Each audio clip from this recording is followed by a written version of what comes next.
If you've ever been online, ever, you've probably heard of silly but endearing holidays all the time. People will talk about whichever subject is being celebrated that day and share the experiences they've had with it. Today, September 12th, is National Video Game Day.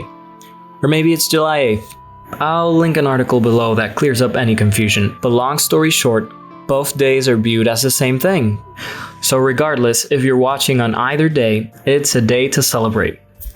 When compared to most other entertainment industries like film, music, and even tabletop games, video games are in their relative infancy, yet over the years they have become the most profitable among them.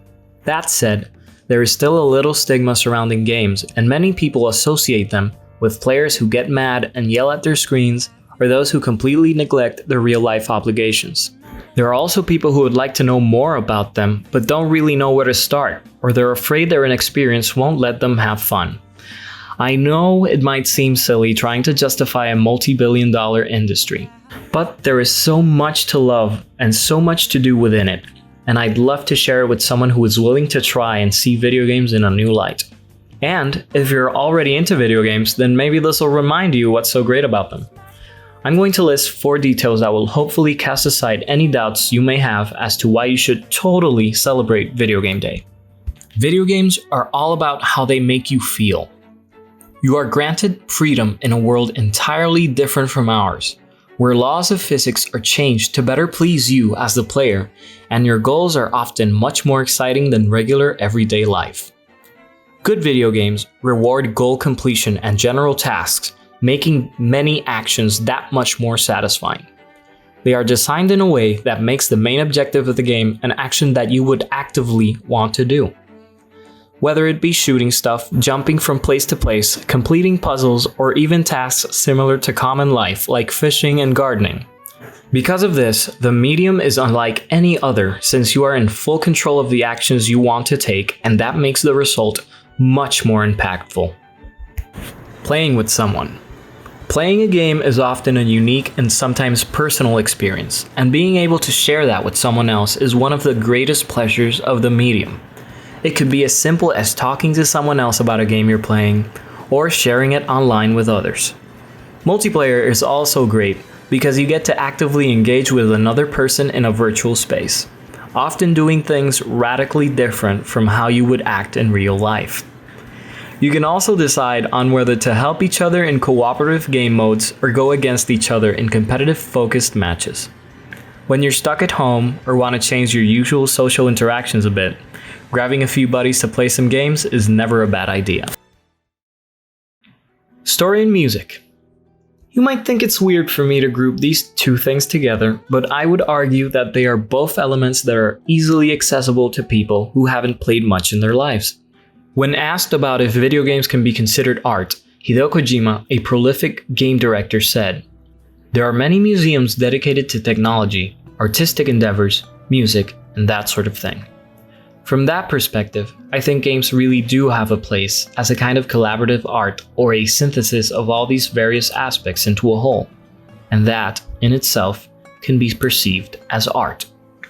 These aspects are the ones I think people who aren't very experienced at playing will latch onto the easiest. When talking about game stories, I'll bring back the point I made about you being in control of every action. In the case of game narratives, you often play the protagonist and must navigate the story all while solving problems yourself. It's not a character going through stressful situations or terrible dangers like in movies. It's you, the player, who overcomes the obstacles and basks in the result of wherever the story guided you. If well written, they can make you feel stuff. That's all I'll say. On the topic of feelings, music in games enhances every aspect of the experience. I could talk about video game music for literal hours, but the basic gist of it is that most soundtracks are designed to be both memorable and not bothersome when looped.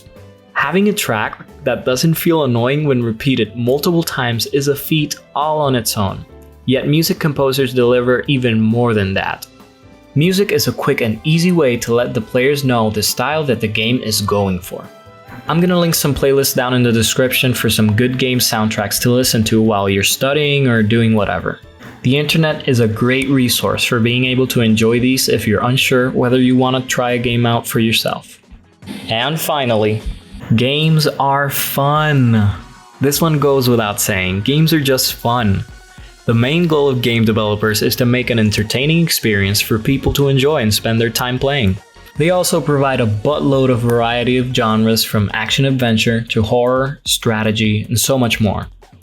Games are made as a simple escape to everyday lives that should provide its value in being as entertaining as possible.